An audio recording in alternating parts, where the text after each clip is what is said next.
The holographic message shimmered in Embassy office, casting a pale blue glow across Ambassador Emily Hayes's desk. She leaned forward, her heart racing, as she read the ornate script that floated in midair. The Galactic Council, after centuries of observing Earth from afar, had finally extended an invitation for humanity to join their ranks. "This is everything we've worked for," she whispered, running her fingers through the light display.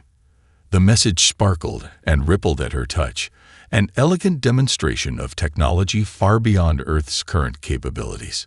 Behind her, Jake Anderson, her chief research assistant, cleared his throat. "Ma'am, there's something odd about the transmission format." He gestured to his datapad. "The security protocols are unlike anything we've seen in previous communications. They're heavily fortified." Emily frowned. Since first contact 2 years ago, the various alien species had been unfailingly polite, but noticeably reserved. Now, looking more closely at the message, she noticed the subtle defensive coding woven through its structure, as if the senders were afraid of something or someone. "Schedule the response meeting," she decided. "Let's see what our friends are so nervous about." The Council's local embassy was a marvel of architecture, a crystalline structure that seemed to defy gravity. As Emily and her team approached the entrance, she noticed the defense systems tracking their movement. Standard procedure, perhaps, but the intensity of the scans felt excessive. Inside, the delegation chamber was already occupied by representatives from 3 different species: the tall, graceful luminari with their bioluminescent skin, the methane-breathing Zorax in their environmental suits, and the crystalline Nexians, who communicated through light patterns across their translucent bodies. "Welcome," Ambassador Hayes, the luminary representative, named First Light of Dawn, pulsed in greeting. Their light patterns indicated respect, but Emily caught an undertone of, was that fear? "We are most pleased to extend this historic invitation," First Light continued, their glow dimming slightly, "though we must discuss certain protocols." The Zorax representative, distinguished by the complex patterns on their environment suit, shifted uncomfortably. "Perhaps we should first address the security arrangements." Emily exchanged a look with Jake. "Security arrangements?" "Yes," the Nexian chimed in, their crystal form refracting light in complex patterns. "Given your species capabilities, we must ensure proper containment. That is, accommodation protocols are in place." "I don't understand," Emily said carefully. "Earth has maintained perfect diplomatic relations since first contact. We followed every protocol, respected every boundary."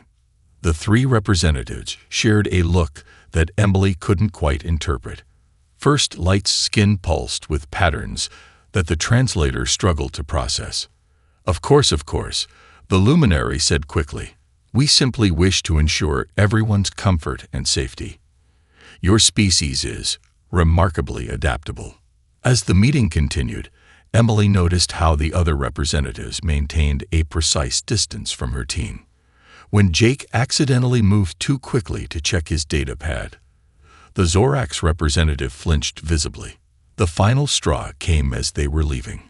Emily paused just outside the chamber, realizing she'd left her own datapad behind. As she turned back, she overheard First Light speaking in what they thought was a private frequency. "After what happened at Proxima, we cannot risk another incident. The humans must be contained, for everyone's safety." "But they don't seem to know about Proxima," the Nexian responded, their crystal form vibrating with concern. "How is that possible?" "The timeline doesn't match," the Zorax added.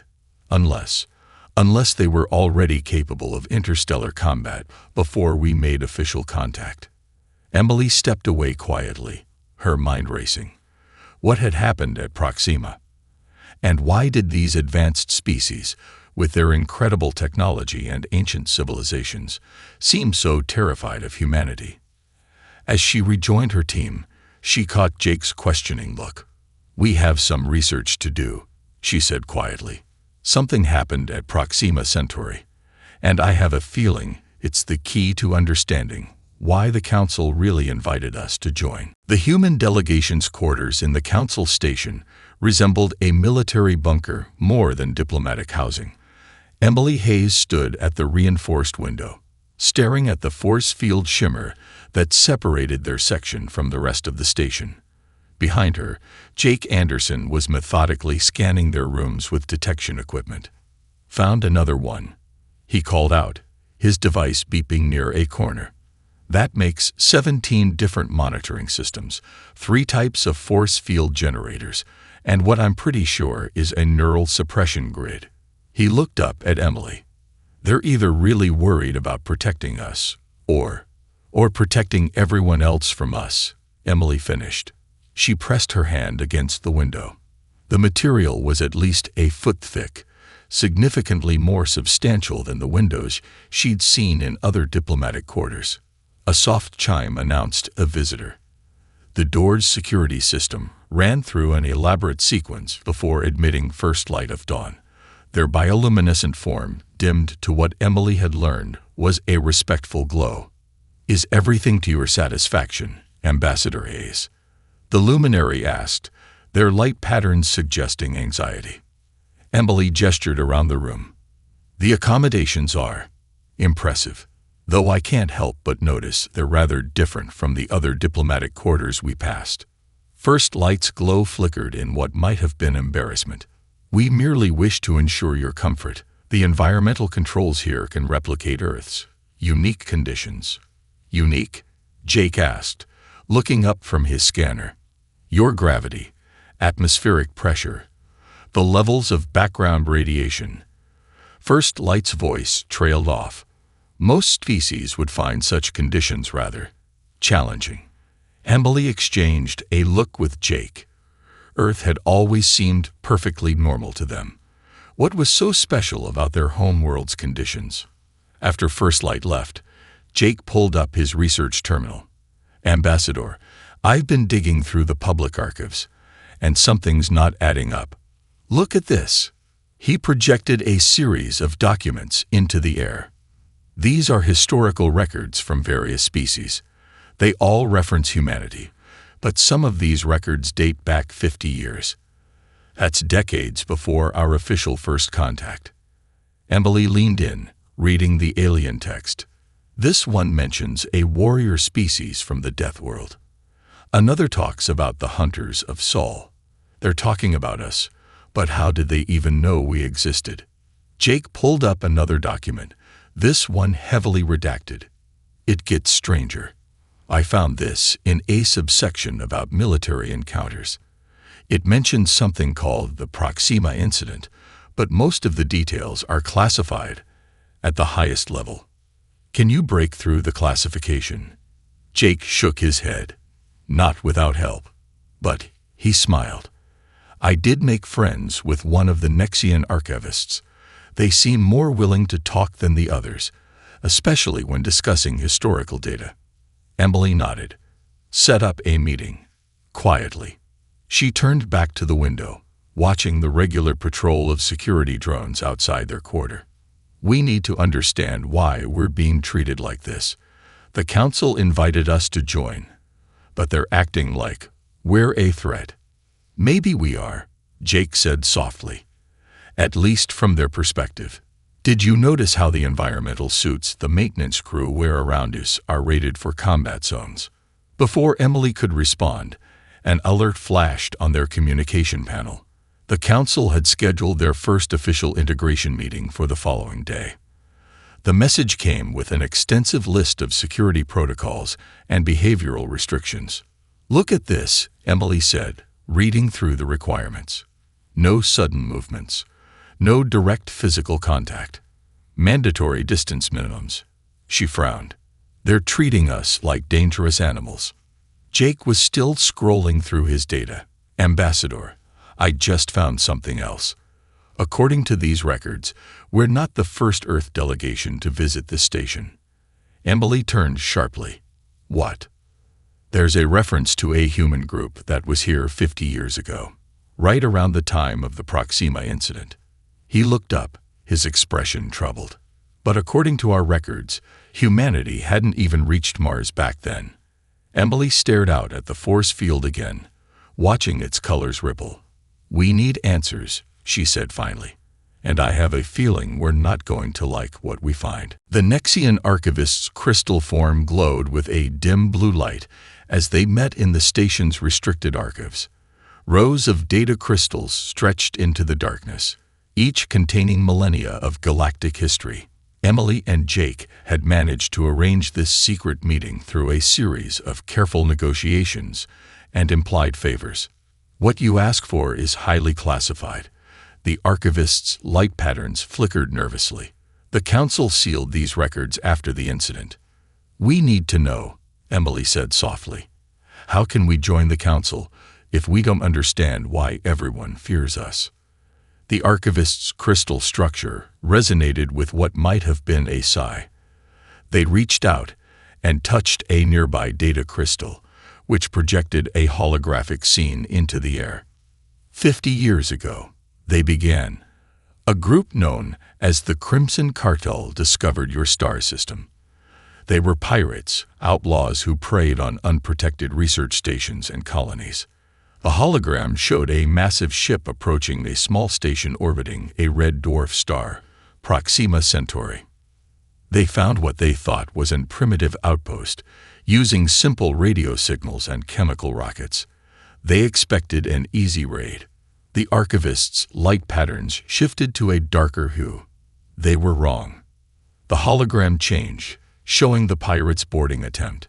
Emily leaned forward, watching as the raiders, armed with energy weapons and protected by personal force fields, cut through the station's outer door. What they found inside? The archivist hesitated. It changed how the galaxy viewed your species forever. The recording showed the station's interior. 6 humans in simple spacesuits, armed with what looked like standard military rifles, stood their ground. What happened next made Emily gasp. The pirates' advanced shields, designed to stop energy weapons, proved useless against primitive ballistic weapons.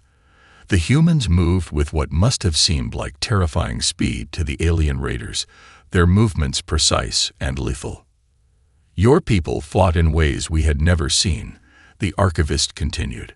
"Hand-to-hand combat was considered extinct among civilized species for millennia. But these humans, they engaged in close-quarter battle when their ammunition ran out." The recording showed one of the security officers disarming a pirate twice his size, using leverage and speed to compensate for the alien's superior strength. The pirates retreated, but the damage was done. Their footage spread across the galaxy. The archivist's light patterns swirled with complex emotions. Here was a species that could not only survive in what we consider death world conditions, but could defeat advanced technology with simple tools and physical combat. Jake spoke up for the first time. "But that station, it wasn't a military installation, was it?" "No," the archivist confirmed. "It was a weather monitoring station.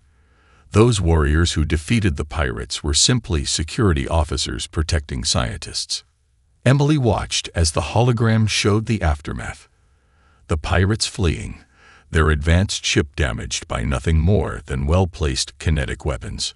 The Council began studying Earth immediately. The archivist continued. "We watched as your species rapidly advanced, developing technology at an alarming rate while retaining these physical capabilities. And no one thought to tell us?" Emily asked, her voice sharp. "We had a right to know about this first contact." The archivist's form dimmed further. The Council feared that knowledge of the incident might make humans more aggressive. They decided to wait until your species developed proper space travel, then approach carefully. With containment protocols and security measures already in place, Jake added, understanding dawning on his face. Emily stood, her mind racing. Those security officers, are any of them still alive? The archivist's crystal structure brightened slightly. 1. the leader of the station's security team. He lives in retirement now, on your moon colony. Emily and Jake exchanged looks. They finally had a lead, someone who could tell them the full truth about humanity's first, unofficial contact with alien life. "Thank you," Emily said to the archivist. "You've given us more than just information. You've given us a chance to understand our place in the galaxy." As they left the archives, Emily's expression was determined. "We need to get to the moon," she said.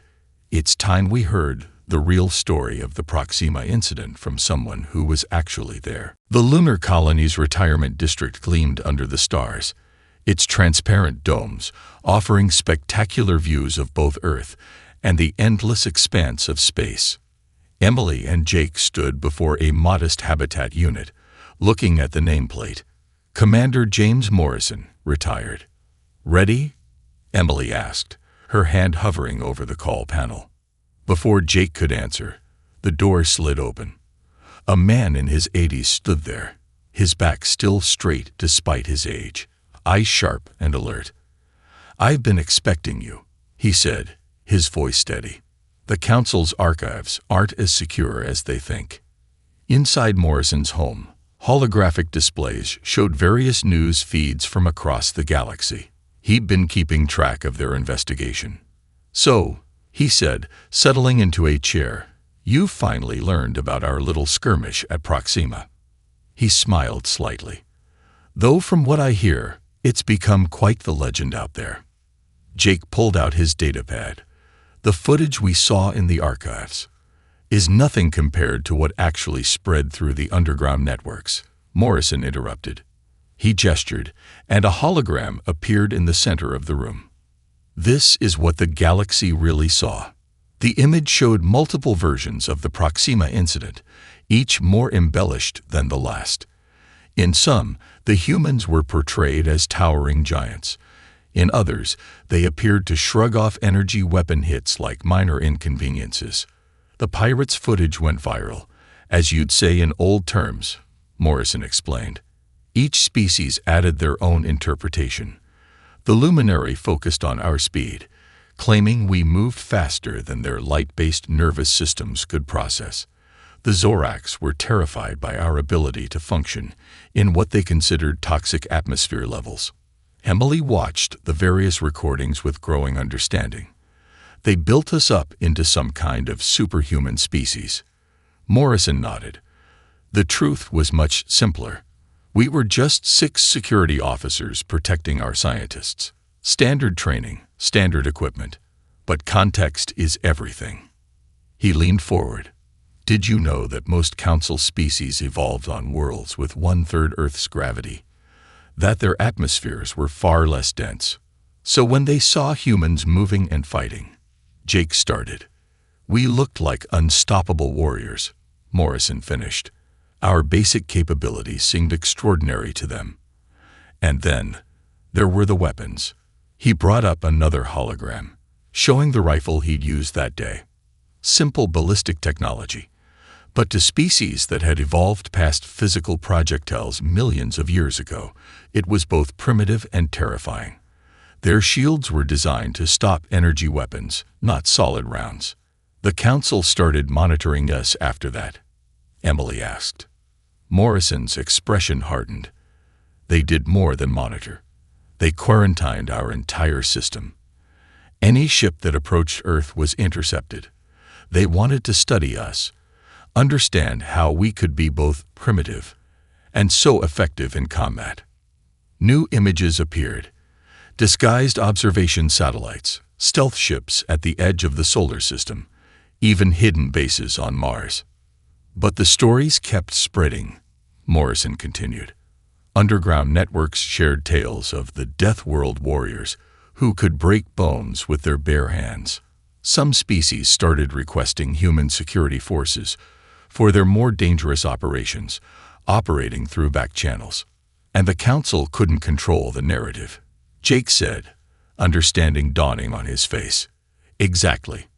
So they changed strategies. Instead of containing us, they decided to officially discover Earth, Make first contact under controlled conditions. Morrison smiled wryly. They even convinced themselves we had no memory of the Proxima incident. Emily stood, walking to the window to look at Earth hanging in the black sky. And now, they're inviting us to join the council. But not because they want us as equals. Morrison nodded gravely. They're hoping to control us through bureaucracy, what they couldn't control through quarantine. But they don't understand something fundamental about humans. What's that? Jake asked. We're not just warriors or survivors, Morrison said, standing to join Emily at the window. We're adaptable. And now that you know the truth, the real question is, what are you going to do with it? The council chamber fell silent as Emily placed her coffee cup on the table. Several representatives flinched at the sound, while others activated personal shield generators. Jake, standing behind her, had to suppress a smile. Is something wrong? Emily asked, although she now understood their reaction perfectly. First light of dawn's bioluminescence flickered anxiously. Ambassador Hayes, are you certain you should be consuming that? Stimulant combat enhancer in a diplomatic setting. Emily blinked. You mean coffee? The Zorax representative's environment suit whirred as its sensors analyzed the beverage. Our scans indicate it contains multiple psychoactive compounds. On most worlds, such substances are restricted to military personnel during high-risk operations. That explains the reaction to the welcome dinner, Jake whispered. The previous night's diplomatic function had descended into barely contained panic when the human delegation had demonstrated their ability to eat spicy food. Emily had to handle this carefully. After learning the truth from Commander Morrison, she better understood the cultural chasm they were dealing with. Perhaps we should address some of these misconceptions directly. She stood, which caused another wave of flinching from the assembled aliens. Members of the council, we've noticed your concerns about human behavior. Let's discuss them openly. The Nexian representative's crystal form vibrated with obvious discomfort. Very well. Our security teams have compiled a list of disturbing human capabilities. A holographic display activated, showing footage from the past week. Humans jogging in the station's recreation area, their endurance causing concern. A maintenance worker lifting a heavy tool with ease in the station's Earth Standard Gravity section. A chef in the human quarter handling a knife with what the aliens saw as alarming precision. Your people constantly train for combat, the Zorax representative stated, even during recreational activities. That's called exercise, Jake explained. It's for health, not combat. You regularly expose yourselves to toxic substances for pleasure. First Light added, their glow pulsing with concern. These hot sauces and fermented beverages are part of our culture, Emily interjected, not weapons training. The display changed to show the human quarters architecture. Your living space requirements are equally troubling. The Nexian continued. You've reinforced the walls, requested higher gravity settings. Because that's what we're comfortable with, Emily explained. Not because we're planning to break out. She pulled up her own display, showing the various warning signs that had been posted around the human quarter. Each one depicted humans as dangerous entities. Caution, high-gravity species present, and warning, physical contact may result in severe injury. You've turned our normal activities into horror stories, she said softly. Yes, we're stronger than most species in the station's standard gravity. Yes, we can eat foods that would be dangerous to you, but look at how we actually use these abilities. The display changed to show human medical workers assisting in the station's hospital, their dangerous strength being used to help move patients gently. Engineers working in high-risk areas that other species found too physically demanding. Security teams protecting diplomatic missions. We're not the warriors you think we are, Emily concluded. We're just different, and those differences could be valuable to the council, if you'd let them be. The chamber was silent for a long moment. Then First Light spoke, their glow thoughtful. "You knew, didn't you, about the Proxima incident?" Emily nodded. "We recently learned about it. About how a simple misunderstanding shaped your view of humanity." Simple. The Zorax representatives' suit vents released a burst of methane. Their species equivalent of a shocked gas. Your people defeated advanced technology with primitive weapons. No, Emily corrected. We survived. We protected our people. There's a difference between being capable of violence and being defined by it. She looked around the chamber, meeting each representative's gaze. The question is, can you see past your fear of what we could do, to appreciate what we actually want to do? The answer would shape the future of human-council relations. As Emily sat back down and calmly took another sip of her combat enhancer, she could see the first signs of understanding beginning to dawn in the aliens' reactions. The Council's Grand Assembly Hall was packed with representatives from every member species.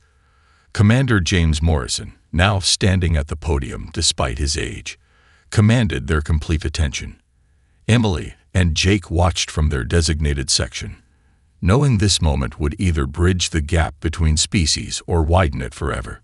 "I've come to tell you the truth about the Proxima incident," Morrison began, his voice strong and clear. "Not the legend that's spread across your networks, but what actually happened that day."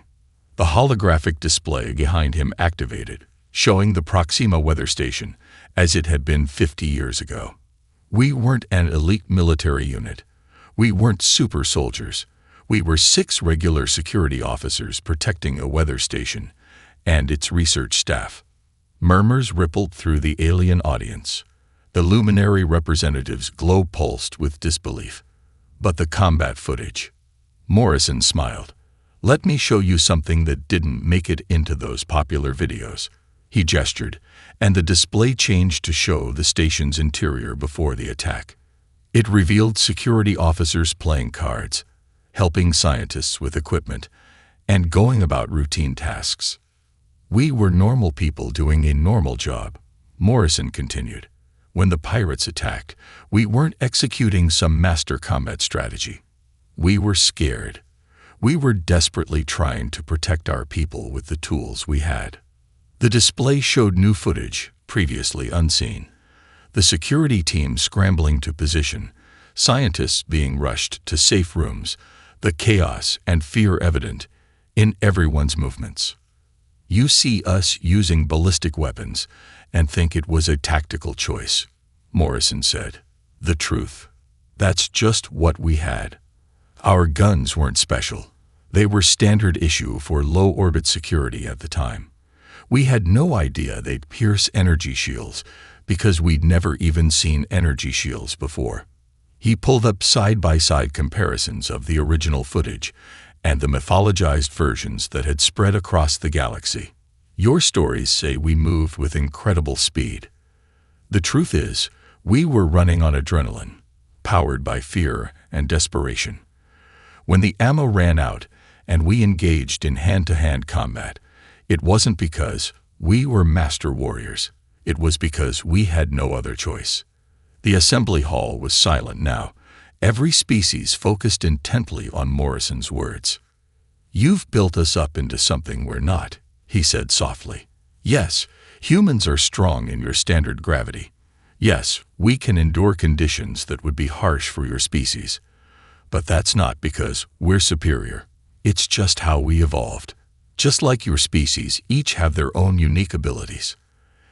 Emily watched as understanding began to dawn on some of the alien faces. Morrison was demystifying humanity, not by denying their capabilities, but by making them relatable. "That day at Proxima," Morrison continued, "we were just people. People protecting other people. If we seemed extraordinary, it was only because we were in an extraordinary situation." He brought up one final image, a recent photo of the surviving security team members at a reunion. All of them now elderly, some using mobility aids, all looking nothing like the legendary warriors of alien mythology. "This is who we really are," Morrison said. not super soldiers, not Death World warriors, just humans, capable of great things when necessary, but hoping they never become necessary. We don't want to be your nightmare stories. We want to be your partners. The Zorax representative raised a manipulator appendage, but your physical capabilities are just one part of who we are, Morrison interrupted gently. Like your species' ability to breathe methane, or the luminaries' bioluminescence, or the Nexians' crystal structure. They're traits, not defining characteristics. Emily stood then, moving to join Morrison at the podium. Commander Morrison and his team didn't just survive an alien attack that day, she said to the assembly. They unknowingly became part of First Contact. Now, 50 years later, we have the chance to turn an incident born of fear into a future built on understanding. The council chamber erupted in discussion, but it was different now.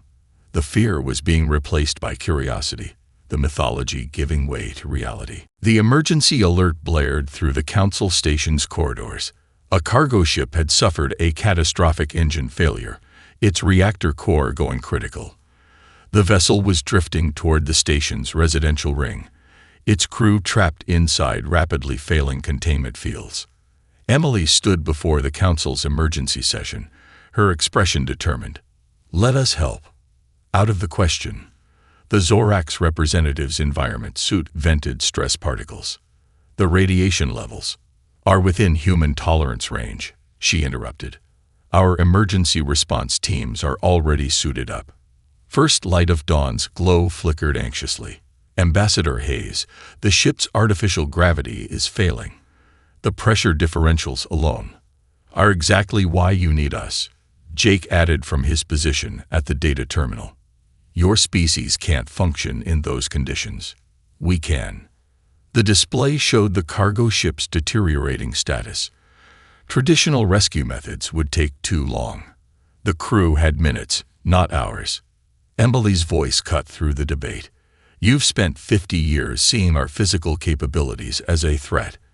Let us show you how we really use them. The council chamber fell silent. First light's glow dimmed to a thoughtful purple. Your teams are ready. They've been ready since the first alert, Emily confirmed. Commander Morrison helped train them. They know what they're doing. The council voted quickly. Permission granted. What followed would reshape the galaxy's view of humanity forever. The human rescue team's body cameras broadcasted everything to the council chamber. They moved through the crippled ship's corridors with purpose, their movements precise but not superhuman. Where other species saw horror stories, these humans saw problems to solve. Look at their technique, Morrison commented from his observer's position. They're using the high gravity to their advantage, rolling with it instead of fighting it. The team reached the first group of survivors, Nexians whose crystal forms were cracking under the strain. The humans' terrifying strength became gentle as they secured the injured aliens into specialized transport pods. Notice how they're distributing the weight, Jake pointed out to the watching council. Those combat movements you feared, they're perfect for safely carrying injured people. In the ship's engine room, radiation levels soared past what most species could survive. The human team, protected by their suits and natural resilience, worked to stabilize the core. This is what we do, Emily told the silent council chamber. Those Death World adaptations you feared. They let us go places others can't, help people others can't reach.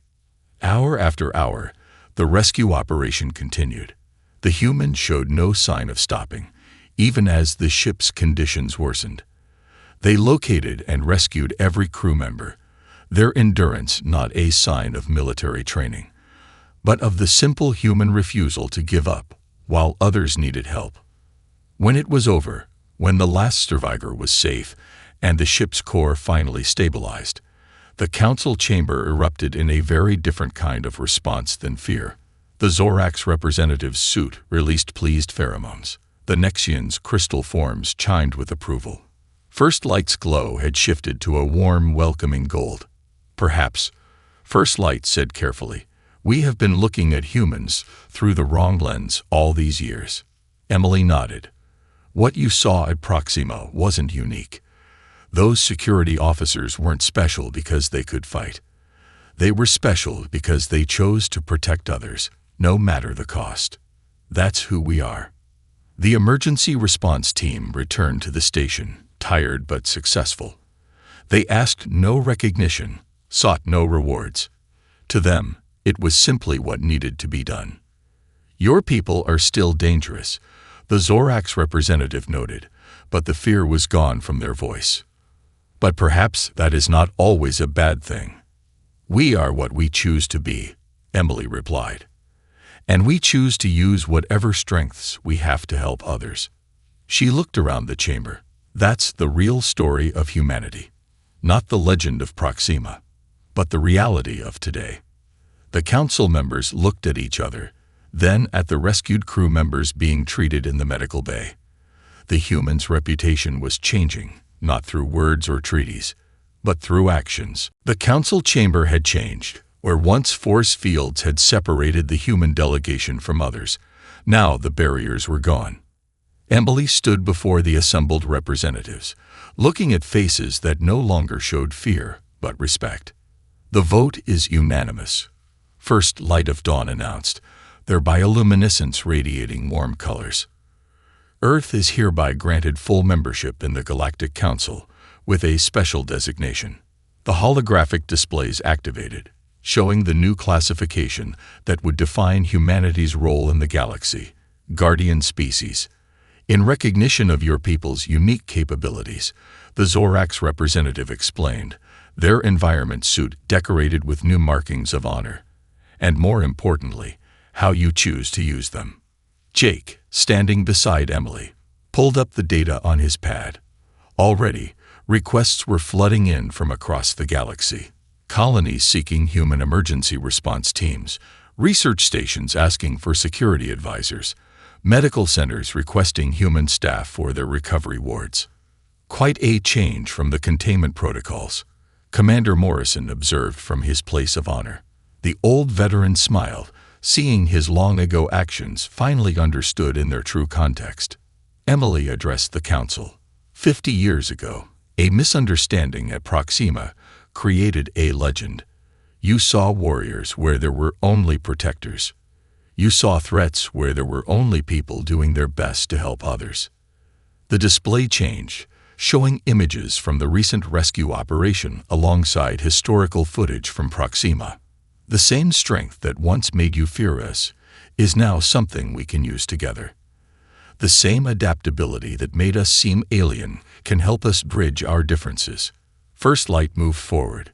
We have a request, Ambassador Hayes. The Council wishes to establish a new division, the Emergency Response and Protection Corps. We would like Earth to lead it. The Nexian representative's crystal form sparkled.